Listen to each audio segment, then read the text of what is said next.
नमस्कार साथियों। आज की समीक्षा डिक्टेशन का टॉपिक रहेगा संशोधित कानून में संशोधन।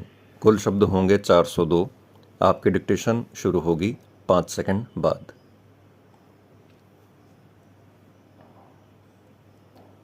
इससे बेहतर और कुछ नहीं कि वक्फ संशोधन कानून पर सुप्रीम कोर्ट के अंतरिम फैसले पर दोनों ही पक्ष संतोष जता रहे हैं।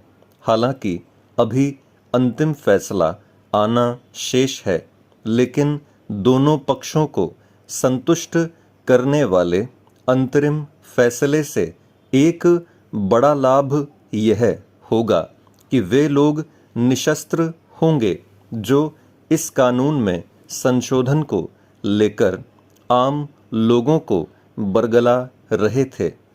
इसके नतीजे में एक महत्वपूर्ण कानून पर सस्ती राजनीति पर विराम लगेगा।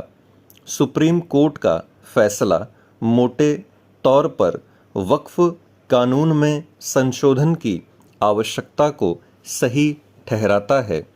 उसने संशोधित कानून के एक प्रावधान पर रोक लगाई और 2 प्रावधानों में संशोधन कर दिया।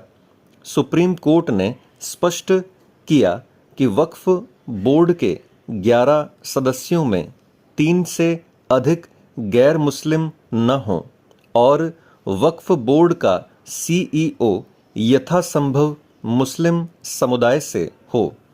उसने गैर मुस्लिम सीईओ बनने पर रोक नहीं लगाई। उसने उस प्रावधान को भी स्थगित कर दिया जिसके तहत यह व्यवस्था बनाई गई थी कि जब तक नामित अधिकारी की रिपोर्ट दाखिल नहीं होती तब तक संपत्ति को वक्फ संपत्ति न माना जाए। इसके साथ ही उसने फिलहाल इस शर्त को भी हटा दिया कि किसी व्यक्ति को वक्फ बनाने के लिए कम से कम 5 वर्षों तक इस्लाम का अनुयायी होना चाहिए। इस पर कानून के विरोधियों को बहुत आपत्ति थी, लेकिन यह उल्लेखनीय है कि इसे तब तक के लिए ही हटाया गया है जब तक इस्लाम के अनुयायी होने को परिभाषित नहीं किया जाता।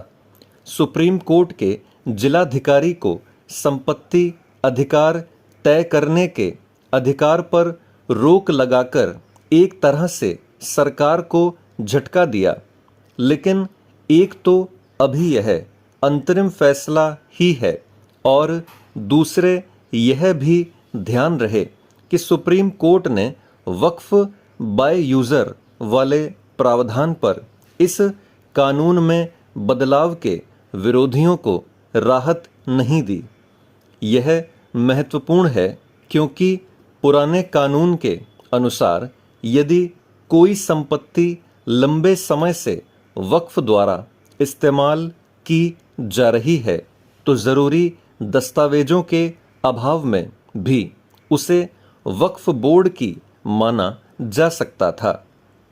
नए कानून में इस रियायत को हटा दिया गया है। साफ है कि अब केवल यह कहने से काम नहीं चलेगा कि कागज तो नहीं है, लेकिन अमुक ज़मीन इसलिए वक्फ की है क्योंकि उसका इस्तेमाल इसी रूप में हो रहा था।